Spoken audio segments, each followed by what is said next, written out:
La mecánica de la mesa redonda que habíamos diseñado es que Adrián nos comenta la plática de la doctora Rosy Days desde la perspectiva del cambio climático, y después el doctor Manuel Martínez nos comenta también desde una perspectiva de prospectiva energética, sustentabilidad, vista desde el entorno de México. La mesa redonda, como está planteada, va a ser en español. Le están traduciendo lo que estamos diciendo a Rosy, aunque parece que está entendiendo perfectamente nuestro español, y si hablamos despacio lo puede hacer. Si no, estamos agradecidos al traductor que está ayudándonos. Esto es para que fluya más rápidamente la información. Entonces, me gustaría que Adrián nos comentara algunos aspectos de la plática de Rosy Days, y tienes el micrófono, Adrián. Muchas gracias. Quisiera agradecer mucho a mis colegas organizadores de este evento. Me siento muy honrado de poder estar aquí en este panel y de haber podido escuchar la presentación interesantísima de la doctora Rosy Day. De verdad, fascinante presentación. Mi capacidad de poner atención con la edad ahora es como de 2 minutos, y yo estuve cada palabra, cada minuto de la presentación muy atento, porque fue para mí una especie de viaje de una charla muy estimulante. Son muchos los temas o los subtemas que yo he anotado, pero me voy a concentrar en 2 o 3. Primero, desde el punto de vista puramente conceptual, me gustó mucho la aproximación, la propuesta de analizar, reflexionar sobre el concepto de pobreza energética, ayudándonos o pensando desde la perspectiva de la aproximación de capacidades, ¿no? El capability approach. Me pareció un enfoque fresco, estimulante, que trata de reconciliar y de hacernos pensar sobre cuáles son realmente los objetivos que deberían de tenerse desde el punto de vista del bienestar, y alejarnos de pensamientos rígidos o mecánicos, simplemente de buscar con fines estadísticos una cobertura en acceso de energía, un mayor número de habitantes que dejan de cocinar con combustibles pobres, que los exponen a altos niveles de contaminación, etcétera, etcétera. Entonces, esta aproximación, que tiene un elemento, yo siento, muy de abajo hacia arriba, del detalle hacia la generalidad, como dicen, bottom up. ¿Por qué? Porque nos invita a pensar no nada más en proveer un acceso a la energía de grupos poblacionales, nos invita a pensar realmente de cuáles son las fuentes para llevar esa energía, cuáles son los servicios que dentro de los hogares es necesario cubrir, y luego nos lleva a mayor profundidad, y es para qué esos servicios, para qué tipo de actividades, y finalmente cuál es el propósito último desde el punto de vista de bienestar humano. En otras palabras, una de las primeras cosas que en mi opinión nos permite este enfoque conceptual, que tiene sus complejidades, que tiene sus demandas analíticas, su inversión de tiempo, pero quizás hasta sus costos de transacción en andar haciendo esto, pero una de las cosas que permite, en mi opinión, es la posibilidad de optimizar las intervenciones.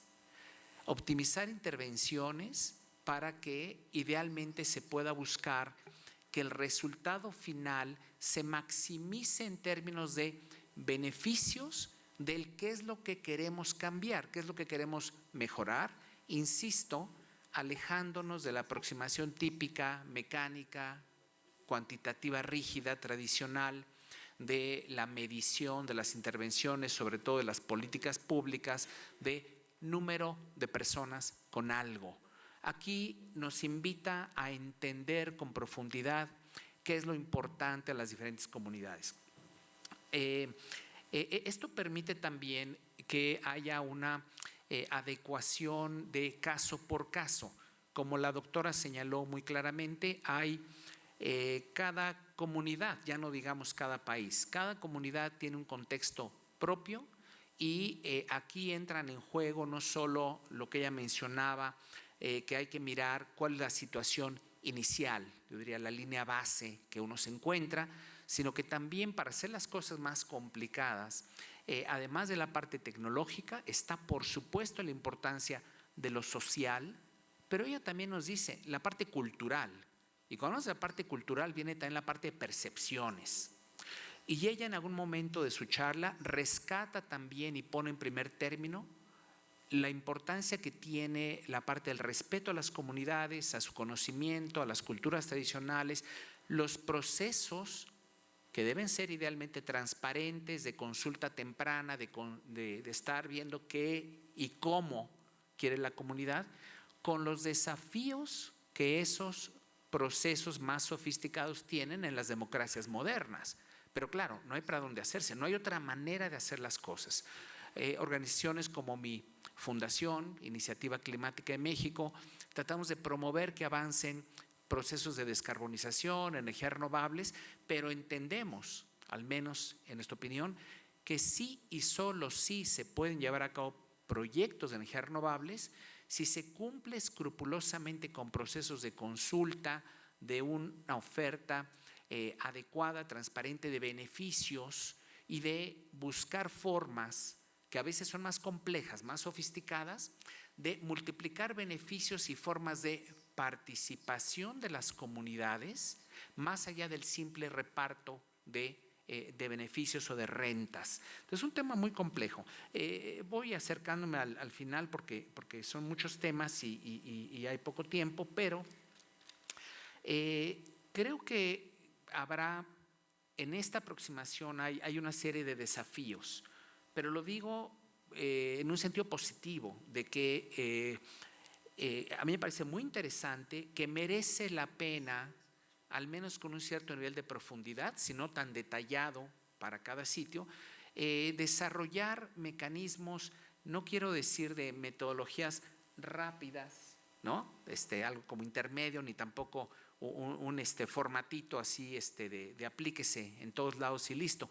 No, pero sí yo creo que ante la imposibilidad real de profundizar en todos y cada uno de los sitios donde en México tenemos que trabajar, imposibilidad real de aplicar metodologías profundas, sofisticadas, que demandarían, primero, capacidades institucionales para un despliegue a nivel nacional en los muchos sitios donde tenemos hoy pobreza energética, bien definida no solo como falta de acceso, bien definida no solo como los muchos casos que tenemos, igual que en el Reino Unido, de acceso pero no poder pagar las cuentas para tener un uso adecuado de enfriamiento o de calentamiento, y bien definido, y es la novedad, en base a los otros criterios sociales de bienestar que normalmente no se reconocen de manera explícita.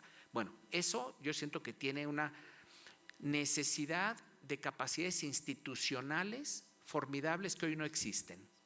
Y conllevará en su momento, pues sí, costos de transacción, lo cual no nos debe de llevar a alejarnos o renunciar y decir, no, mejor sigue poniendo por ahí, tira líneas de transmisión y a ver cuántos más conectas. Y no, claro que no, pero creo que se tendrá que encontrar a medio camino un punto que luego reconciliar de manera pragmática la sofisticación conceptual del modelo que propone la doctora, que me parece muy interesante, con un pragmatismo de qué se puede hacer con las capacidades institucionales, no que existen, que esas son muy bajas, que se pueden desarrollar sensatamente. Y otro que hay que considerar es también toda la cuestión de la política pública. ¿Cómo logramos hacerle espacio a aproximaciones complejas que nos permitirían una optimización de las intervenciones en la vorágine de programas públicos de esta y de otras administraciones? Que todo tiene que ser rápido y quizás no va a haber mucha gente hoy en día que diga, qué maravilla, vamos a implementar esto en las 4,000 comunidades pendientes de tener acceso, etcétera. Entonces, esa es una reflexión de cómo, sin demeritar lo detallado y complejo de esta aproximación, se puede buscar una cuestión más esquemática que sea de aplicabilidad más o menos amplia en el corto plazo.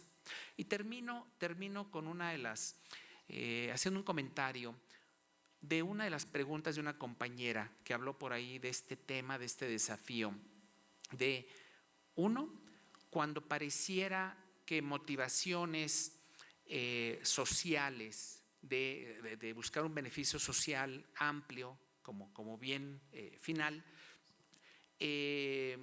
por falta de información, por falta de experiencia o por estar enredado también, hay que decirlo, con elementos de tipo puramente ideológico, pudiera transmitir a la opinión pública la idea de que las consideraciones ambientales y de sustentabilidad de largo plazo son en la práctica un estorbo para alcanzar una serie de propósitos, de proyectos de gran escala que han sido previamente determinados, no juzgados ni analizados, determinados como lo que nos va a dar el bien último, lo que se tiene que hacer. Y entonces, cualquier cosa, aquí no es nada más el problema de qué se quiere hacer, sino los caminos que se plantean a veces para llegar a ello. Entonces, merece el país una reflexión seria, objetiva de todas las partes, muy incluyente, muy plural, sobre los proyectos últimos, ¿no?, a lo que se quiere llegar y por qué. Y también, con mayor razón, se merece una revisión de las rutas y los caminos con los que se pretende llegar a eso. Y por supuesto, estoy pensando entre otras cosas, México debe o no tener una refinería. La doctora hablaba de las consultas. ¿Se están haciendo las consultas adecuadas, a los grupos adecuados? ¿Bajo qué expectativa? ¿Bajo qué promesas? Por supuesto, ya hay miles formados, quieren trabajar, por supuesto. ¿Quién se quiere oponer a eso? De un proyecto que en opinión de algunos de nosotros hará un locked in, ¿no? Nos vamos a quedar anclados en tecnologías que, en el desafío que la doctora señala con mucha claridad, todo este desarrollo sustentable con énfasis en lo social, ojo, y de bajo carbono, porque si no todo lo demás valió queso, ¿no? Y hay que ponerlo ahí. Lo de bajo carbono no es una agenda del norte, ni es una agenda sofisticada, ya no digo otra palabra que ya saben cuál, no. Es un imperativo.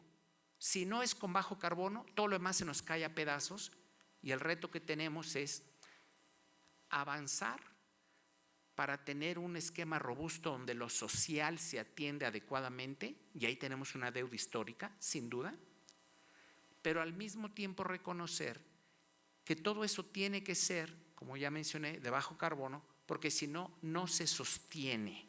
Y aunque mejoráramos, y con esto termino, algunos indicadores y algunos elementos quizá de corto plazo que nos señalaran que en la parte social se están atendiendo ciertas cosas, si es a costa del ambiente, de los recursos, y que no sea sostenible, tampoco económicamente, por cierto, se nos cae todo a pedazos en la otra esquina.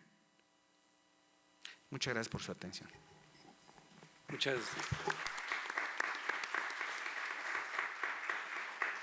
Muchas gracias, Adrián. Le damos la palabra al doctor Manuel Martínez. Adrián en otro lado de la UNAM. Tiene que estar en otro lado de la UNAM y se disculpa. Le damos permiso para que se retire y le agradecemos la participación al doctor Adrián Fernández.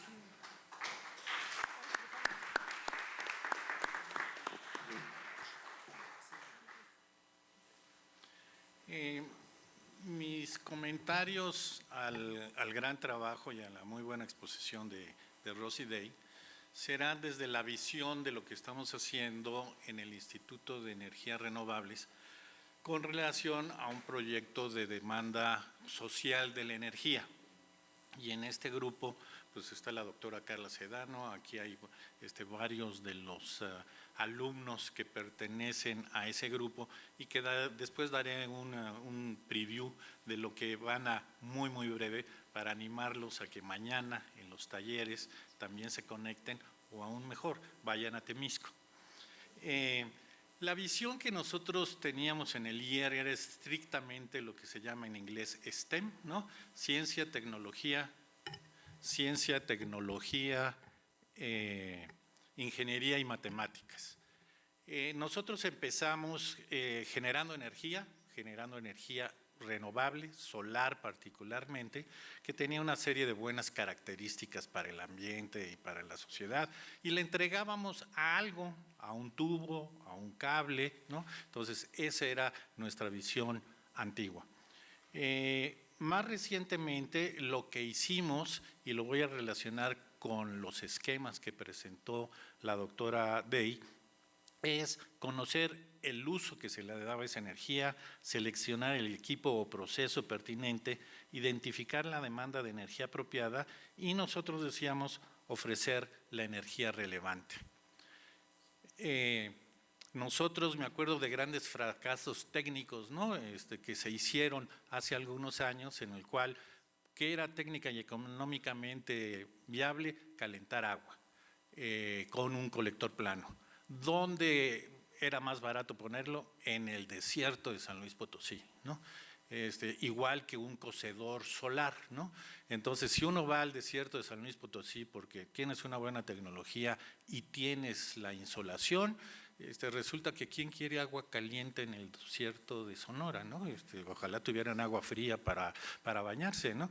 Y de las cocinas solares fueron un fracaso porque todo el mundo iba a ver, necesitaba sacarlo fuera de la casa pequeña, etcétera. ¿Qué ibas a comer? Y ellos no querían que sus vecinos supieran que comían solo pollo una vez al mes, ¿no? Entonces, eso nos fue llevando a tratar de encontrar mejores formas de apoyar lo que es el mensaje de tratar de hacer que menos personas estén en pobreza en México. Y es pobreza social, ¿no? Y es pobreza energética, que están muy ligados. Nosotros llegamos a nuestra posición actual, digamos, trabajo en esta línea, lo que definimos como pobreza energética, tomamos la de la World Energy Assessment en el año 2000, que sería la ausencia para escoger apropiadamente un servicio energético con acceso adecuado, asequible, disponible, de calidad, seguro y ambientalmente bueno para impulsar un desarrollo económico y humano. ¿Qué tomábamos como bandera? El desarrollo sustentable, pero no como lo definió la doctora Day, sino nosotros le ponemos otra columna, que es institucional, ¿no? Nosotros tomamos en cuenta los aspectos ambientales, sociales, económicos, pero ponemos un cuarto, que esa idea fue presentada hace muchos años por el economista Víctor Urquidi, en el cual hay una diferencia entre los países avanzados y los menos avanzados, y una de las causas de ese mayor o menor avance puede ser lo económico, ciertamente, pero sobre todo es lo institucional, ¿no? Es la forma que nosotros diríamos que lo que Rosy Day dice de justicia social y justicia energética, que es tener instituciones que te hagan que realmente lo que tú quieres hacer se lleve a cabo.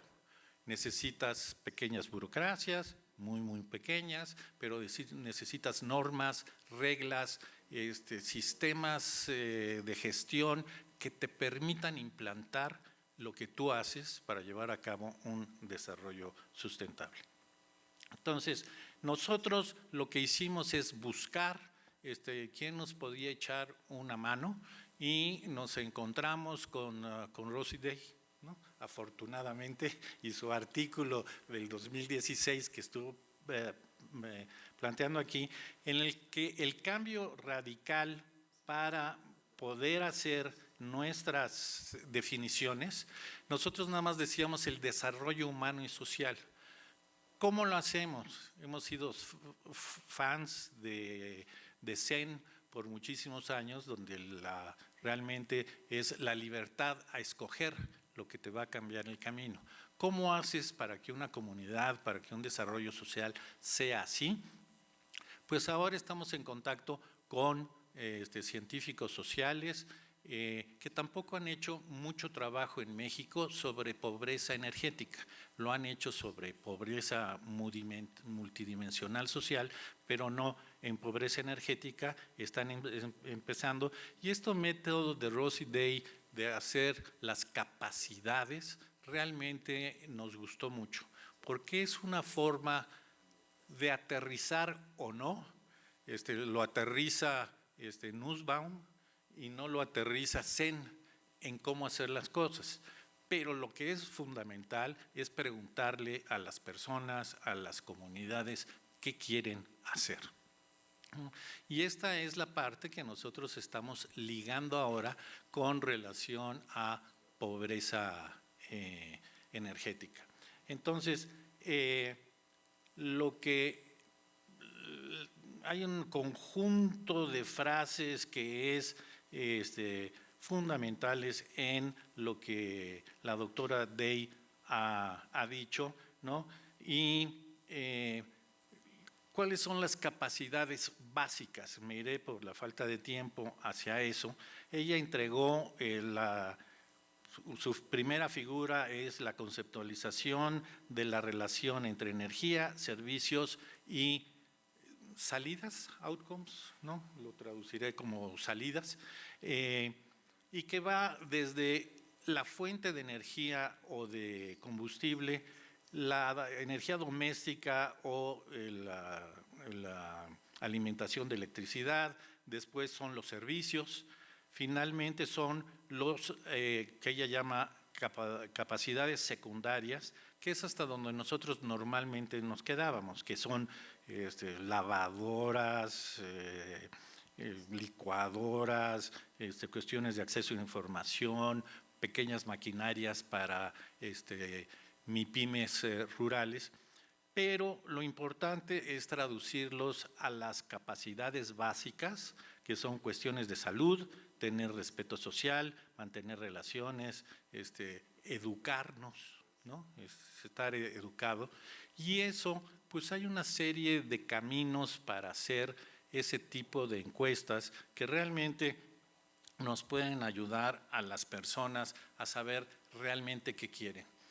A mí con mi deformación original de físico, realmente me aterra pensar que voy a hacer una intervención con una comunidad para saber qué quieren, ¿no?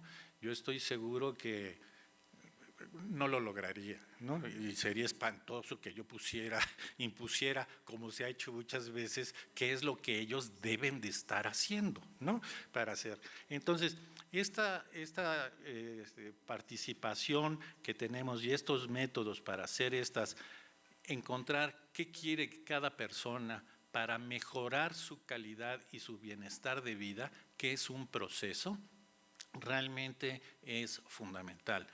Y ojalá esto logremos hacerlo y logremos que sea realmente algo para un proceso que en México se sepa cómo hacer, porque la pobreza social en México sigue teniendo ahí un número de personas muy importante, las cifras cambian. Yo les podría decir de los resultados preliminares que hemos estado sacando, pobreza energética estará el 30% de la población en México, pobreza energética extrema será como el 16%.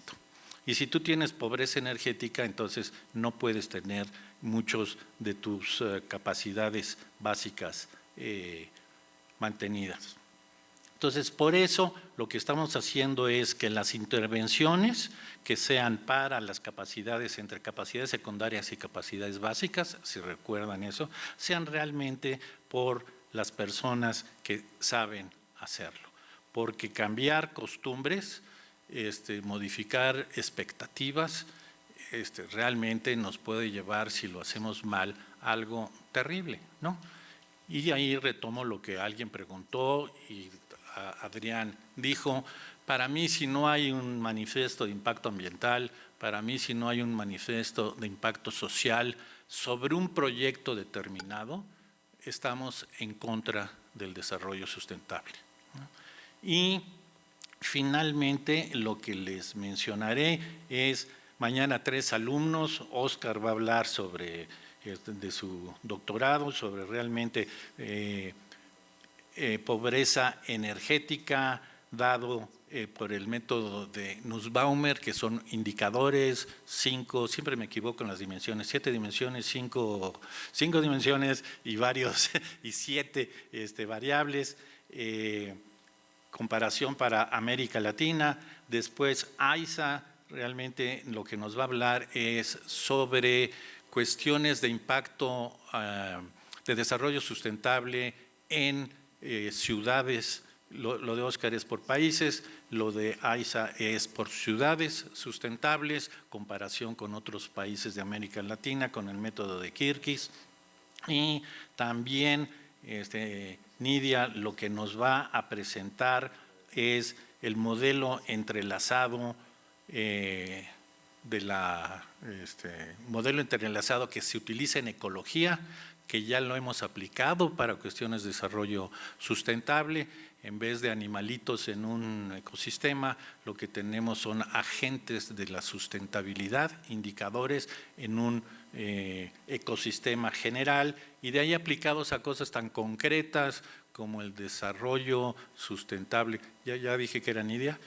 Nidia en Tlaxco, ¿no? Un pueblito en México. Y terminaré exclusivamente diciendo que estamos haciendo un proyecto, estamos preparando un proyecto para financiamiento que esperemos que nos lo den, con Harriet Thompson, Rosy Day, Carla Sedano, Carla Ricalde, Oscar Sánchez, un servidor, y esperamos gente en Cuba y posiblemente en otros países de América Latina para trabajar sobre solidaridad energética en América Latina. Ese es el título principal. Pues muchas gracias. Muchas gracias, Manuel. Me gustaría, si Rosy Deis tiene algunos comentarios, a los comentarios de Adrián y Manuel. Adelante. Well, thank you both. Adrian's no longer here, but thank you both for the very good comments. I guess I'll start with some thoughts on what Adrian and Dr. Fernandez said. So, well, first of all, it's good to hear what people find interesting in the approach that I suggested. So, for me, it's good to hear that people are valuing the social, and that we need to think about the social and cultural aspects of energy use, because to me that's very important, and being able to understand that this changes according to context, I think is important. And obviously we already know that people use different energy services in different contexts for more sort of physical reasons, to do with climate, or to do with whether they're in a rural community or a large city. But I think the energy field more widely often lacks a more sort of cultural, anthropological dimension. So I'm glad that's seen positively. I think that certainly the identification of the methodological challenge is very important. This is something that's been discussed for a long time in the capabilities approach more generally. So although it's been around for a long time and people like it theoretically, quite a lot of critics, for example, John Rawls, have said, well, okay, it makes sense in theory, but it's impossible to implement. I don't think that's quite true, and there are actually quite a few people who've worked on methods of implementation of the capabilities approach. There's a lot of work by the Oxford Human Development Institute, but nevertheless it is a challenge. So one thing that happened from the capabilities approach is that the Human Development Index, it led to that. But the Human Development Index is a very simplified version. So it did have that achievement of measuring development at country level in a way that was no longer just GDP, but takes into account life expectancy and health and I think education. So I think there's 3 elements, and it's developed further. So there's a Gender Human Development Index, for example. So it has had some developments. But I think that it's positive, but it also illustrates the challenge of scaling up, that in order to do it at that scale, then it is a very simplified version. So for me, with energy poverty, I think it's definitely easiest to use this approach at a smaller scale. So intuitively, it works better with communities or neighborhoods, and maybe for smaller projects. But an ambition would be, I agree that it would be fantastic to develop a way of scaling this up to use it at a larger scale. But this is where current work is. Nobody has the answer to this at the moment. It would be fantastic to have more work on this. It's definitely challenging, and I think, the challenge was identified correctly, that it's finding the balance between the complexity and the scalability. I would say that although every community might have specificities, there are also some commonalities. You don't need to consult every person. You perhaps don't need to consult every community, but you need enough consultation in order to establish some kind of basic criteria which could then perhaps be used over a longer term. So I think you can't really get away from needing to start with some level of contextually specific consultation, but I think from that you don't need to consult constantly every year, every month. You can build on that and work in a more scalable way through surveys. You could produce statistics and so on. So I think part of what's important about the capability approach is just to shift that thinking onto outcomes and what people achieve and can't achieve, rather than how much resource they have. So I think anything that makes that shift is quite helpful. But yes, the short answer is this definitely needs some more work, and I completely agree with that challenge. What else? I think there are encouraging, so opening up the space in public policy is a very good point. And I guess it's through sort of conferences, through dialogue, that can happen. Sometimes, you have to engage, I suppose, with people and find the people to catch the imagination who can have influence. So it's a matter of changing thinking over time. As academics, I think we have some responsibility there to engage with policy, not only to talk to ourselves and not only to work in terms of theory and producing nice research projects and PhDs, but we have to think and try very hard to have those conversations so they make actual impact and make changes in policy. So that's an important part of the work that we do. Actually, one thing I thought of, back to the consultation thing, this obviously depends on the context, and it changes from country to country, but certainly in some places there are, I don't know so much about Mexico in this regard, but in some countries there are existing democratic fora. Sometimes things don't, these sort of fora for discussion don't have to be created from scratch sometimes. So in India, for example, there's a quite complicated system of layers of government down to the village level at which discussion can happen. They're not without issues, because there are still also questions about representation, but sometimes you can work with existing institutions, I suppose, is what I'm saying, but that depends entirely on the context. We wouldn't have that in the UK so much. So it's good to hear that there is enthusiasm for public consultation, but yes, public consultation isn't easy, and it takes time, and it's expensive, and all of those things.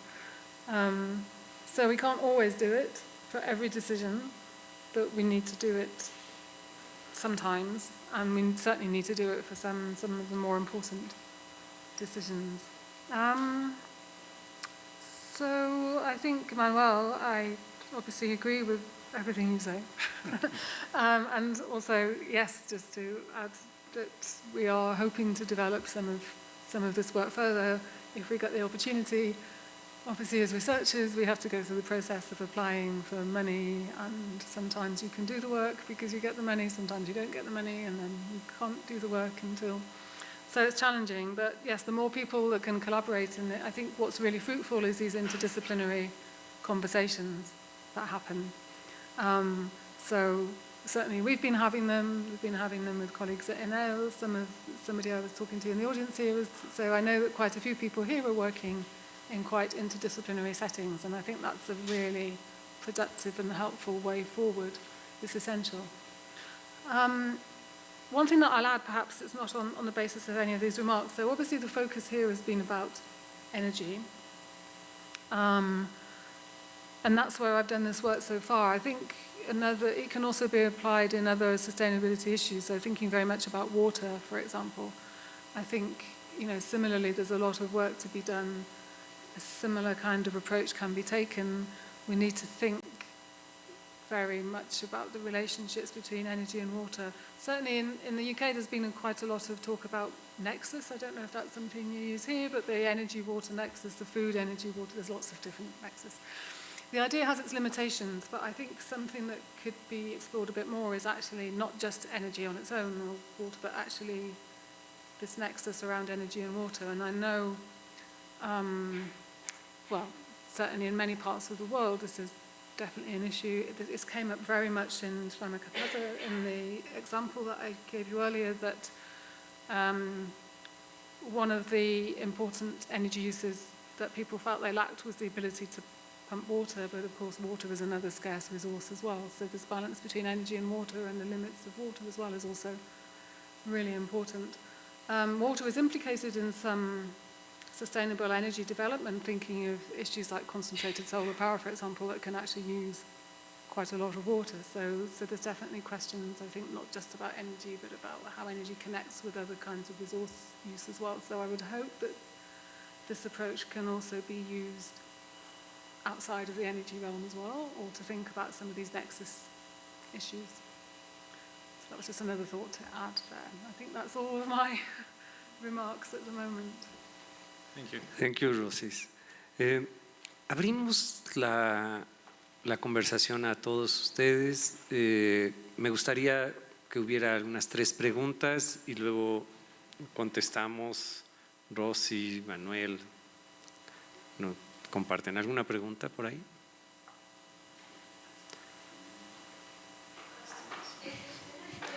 Usa el micrófono, por favor.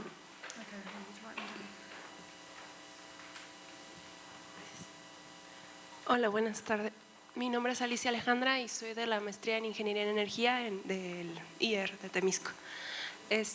Mi pregunta es en cuestión de optimizar los procedimientos de acercamiento a la comunidad.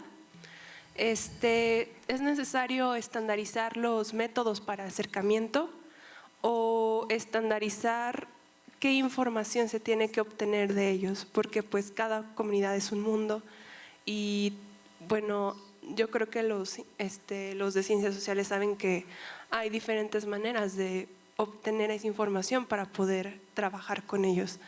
Y pues si queremos hacer, bueno, para optimizar este acercamiento en todas las comunidades para poder alcanzar el objetivo de equidad energética, ¿cómo es posible? Bueno, quisiera saber la opinión de ustedes, ¿cómo sería posible lograr eso?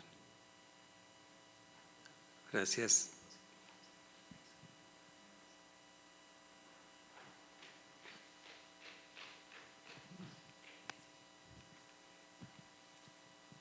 Bueno, yo solo una pregunta para el doctor Martínez. Usted mencionaba algunos datos ya de pobreza energética, de el porcentaje de personas en México que están en esa situación.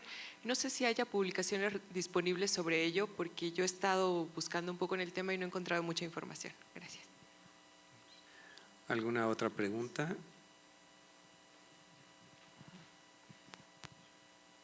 Buenos días, mi nombre es Isaac Hernández, del doctorado en energía de la Facultad de Ingeniería. Mi pregunta va más hacia los conflictos sociales. ¿Qué tipo de metodologías utilizan para analizarlos? Y si creen que algo como la ciencia de datos pueda servir para ello. También mencionaba la doctora Rossi en su ponencia un mapa mental de los beneficios que percibe la comunidad sobre el alumbrado público y para cocinar. Ese mapa quisiera saber si lo tiene en su artículo o si nos pueden hacer llegar la presentación, porque sería muy útil para todos nosotros. Gracias. Muy bien, ¿alguna otra pregunta?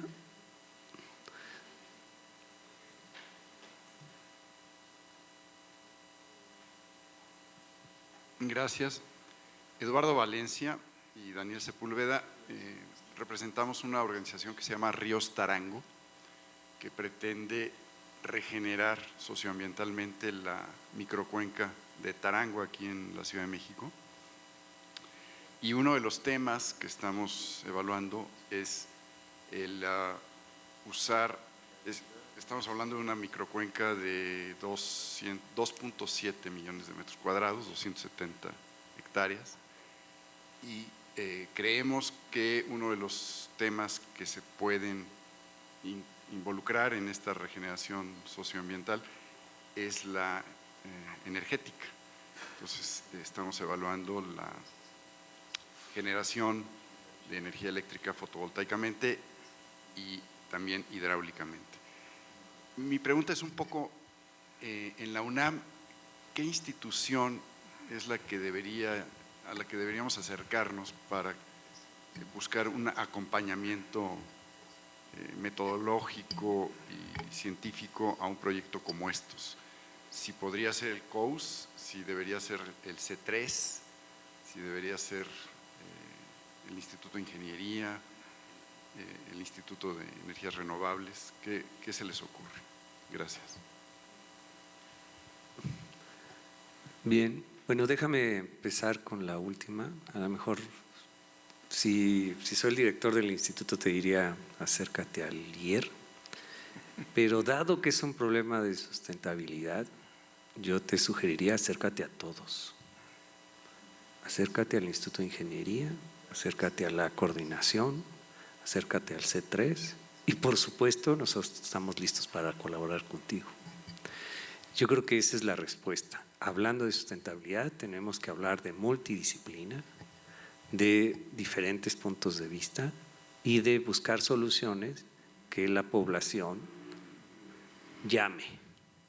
Fíjate, no estoy diciendo que acepte, estoy diciendo que la población sea la que pida los tipos de solución y nosotros le damos diversidad de posibilidades técnicas y la población decide cómo un político podría decidir si nosotros le ofertamos las posibilidades técnicas.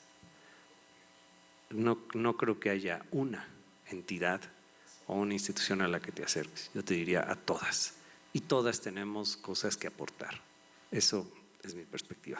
Bueno, ya usé mi privilegio de moderador, creo que tienen una pregunta menos y como tienen una pregunta menos Rosy, Deis y Manuel, me gustaría hacerles otra.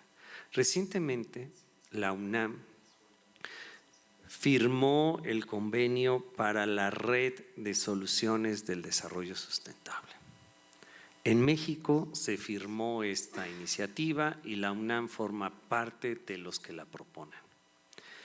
Y en esta firma, por ya varias veces que he visto, se habló de un cuarto pilar, Rosy. Un cuarto pilar al que Manuel le llama desde hace mucho tiempo institucional. Y este cuarto pilar ahora de la sustentabilidad habla del buen gobierno. A los que hemos trabajado esto nos parece que es lo mismo dicho con otra palabra. ¿Cómo realmente podemos entender esto del buen gobierno? Una democracia a ultranza como la que hemos sufrido en Inglaterra, en Gran Bretaña, como la que hemos visto en Estados Unidos y ahora con la que nos están sorprendiendo en México. ¿Así es como debe ser el buen gobierno? ¿Cómo deberíamos aquilatar esto del buen gobierno en los problemas de la sustentabilidad? Gracias. ¿Manuel o Rosy quiere contestar? Rosy, mujer. Rosie, Catching up. Okay. Rosie, do you want to answer first? Yes, I'm going to start with the first one. So about optimizing procedures for consulting communities. It's a good question. I think it's hard to, we probably can't narrow it down to one way. But I think depending on what you're trying to achieve, you might need slightly different methods. But I think there are some principles which need to be commonly there. So I feel that this is something that geographers always do, that their answer to every question is, it depends on the context. And I'm probably about to do that again. But I think, so one of the questions that I would always want to think about, one of the issues in approaching designing a public consultation, is who are the different sectors that need to be spoken to, and how to compose groups. So the way that I would approach a public consultation of this kind, it needs discussion, and I would want to organize discussion into groups. But it does depend on the community about what the appropriate groups are. So usually in groups, the general principle from sociological study is that you want groups of people who are more similar to each other. This relates a little bit to the question about conflict, actually, because you can't have good group discussions with conflict. So unless you've got a method that specifically wants conflict, it's generally a really bad idea. So you want to have discussions with people who are broadly more similar to each other to get their perspective, and then you would have different groups. You might be comparing between the groups or trying to draw across them. So this is why in the study that I talked about earlier, we had older men, older women, younger men, younger women. So often a basic separation is by gender. That's not necessarily the case everywhere, but in a lot of low and middle income countries, we would generally assume that it's better to have separate gender discussion groups. Actually, my PhD supervisor, even in the UK, she said she would always separate discussions by gender because she felt that men and women discuss things differently. But certainly in some contexts, it's important to do that because women won't speak freely in front of men in some contexts. On a completely different project, I was working a couple of years ago in Southern Africa, and there they told us it was very important to have generations separately, because for reasons of respect, younger people wouldn't speak up so much in front of older people. They would not want to contradict older people. So this is why it depends on the context. That, you need to understand where these lines of difference are and who are the similar people and who are the not similar people, how to compose your groups. It also depends a bit on the issue at hand. So to think about the South Africa issue, again, we were discussing water in that community. So we also had, in that time, we had discussion groups composed according to occupation. So we had a discussion with farmers who used water for irrigation. We had a separate discussion with young women who were working in the domestic sphere. So you really need to think about what it is you're discussing and therefore how to compose your groups, who's similar and who's different, if that helps to understand. In terms of methods, there's lots of literature about recommended methods. I don't personally have one preferred one. Again, it depends on the topic.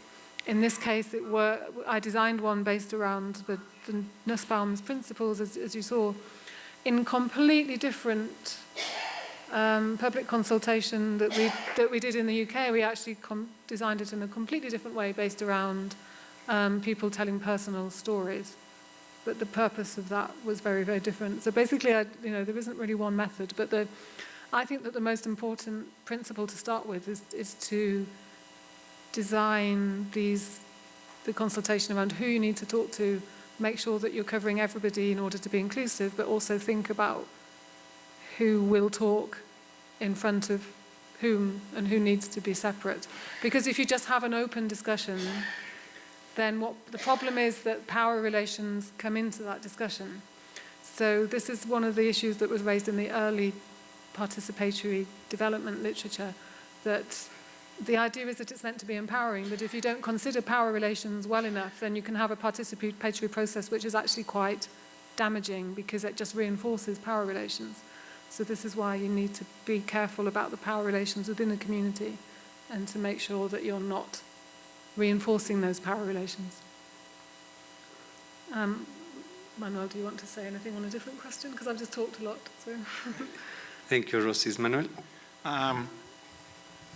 Sí, en los métodos de intervención con buena deformación de planeación, nosotros siempre tenemos por lo menos 253 indicadores de sustentabilidad y varios métodos para sacar jerarquías y optimizar cosas. El problema es que realmente cuando lo que tienes que hacer es planeación participativa, ¿no? Y realmente saber escuchar y tratar de resolver los problemas que tiene la comunidad. No crearles problemas, ¿no? Lo que hemos hecho muchísimas veces es crearles necesidades y no satisfacer requerimientos que ellos quieran, ¿no? Entonces, sí estamos haciendo ahorita con mucho más cuidado esta planeación participativa, pero sí existen esos procesos. Los datos de pobreza energética en México, esos los acabamos de publicar en un congreso internacional. Lo que queríamos era que nos revisaran expertos internacionales cómo habíamos hecho las cosas. No es que no tuviéramos confianza en nuestros datos, pero eso es una deformación científica y dentro de muy poco ya Oscar los va a publicar, ¿no? Siempre que hay algo de eso le echo la culpa a los alumnos, ¿no? Entonces ya los vas a publicar.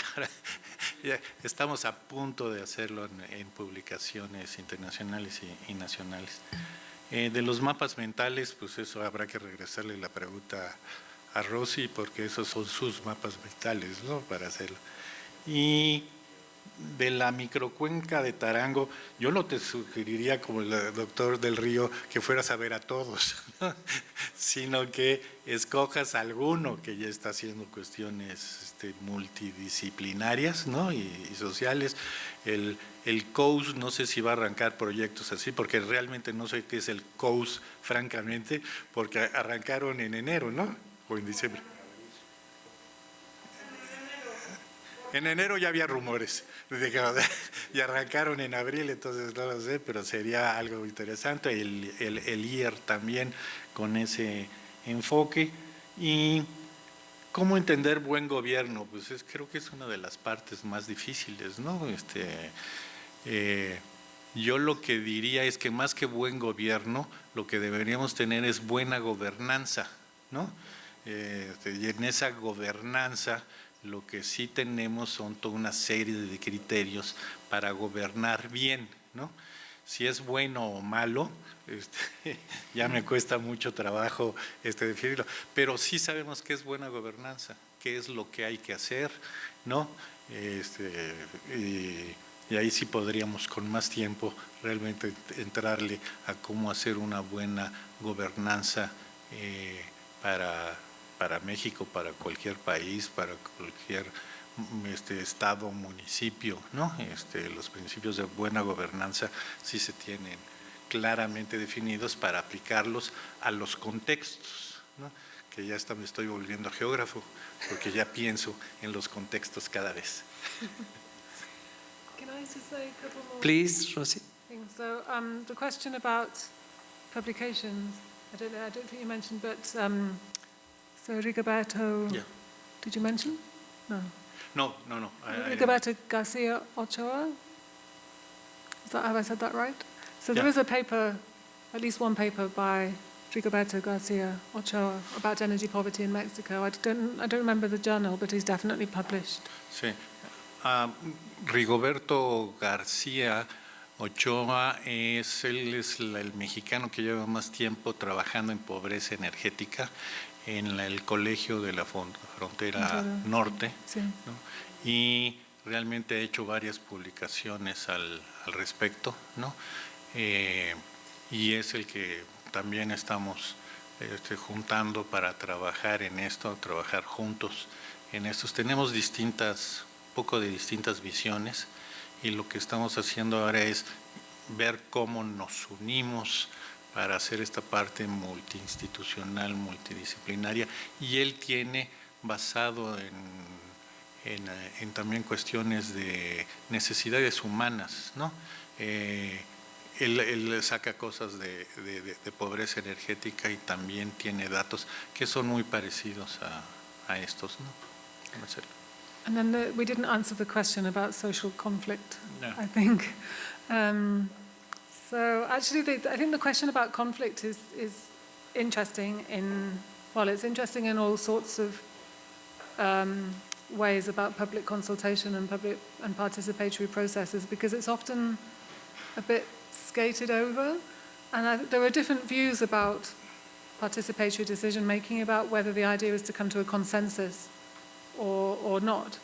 I think, with some methods, in some projects, you kind of need to come to a consensus. And so with what Amartya Sen writes about capabilities and this idea about deliberation to decide on the important capabilities, he kind of acknowledges that everybody might not agree, but at the same time, he has a lot of faith in deliberative processes to be able to come to an agreement in the end. So the idea is that people discuss it until they agree. Some people might say that doesn't really work like that in practice. It's a little naive. I think other takes on participatory processes are it's unrealistic to assume they come to a consensus, and actually understanding where these different views are and why they differ is productive, and maybe that's enough in itself, but obviously that sometimes isn't very helpful in finding a way forward. But I think it is an important point to acknowledge that actually it isn't straightforward to come to consensus. The question about data science, though, I don't really know how to answer that one. I'd love to hear your views on how data science might help with this. I'm finding that hard to imagine, but if there is a way forward, that would be interesting. Bien, creo que hemos discutido el problema de la sustentabilidad relacionado con energía, relacionado con pobreza energética, y cómo requerimos de multidisciplina y diferentes puntos de vista, y abrirnos a poder entender con una palabra diferentes conceptos dependiendo de quién la diga. No sé si hay alguna pregunta más por ahí que haya quedado. Si no es así, pues les agradezco a todos ustedes primero, y después a Rosy Deis y a Manuel Martínez, y aunque se nos fue Adrián Fernández. Y a nombre de todos nosotros le agradecemos a la Coordinación Universitaria para la Sustentabilidad el organizar estos seminarios de fronteras en la sustentabilidad, que todavía nos quedan 6 más, y esperemos nos sigan invitando para asistir y discutir estos problemas de hoy en día. Muchas gracias a todos.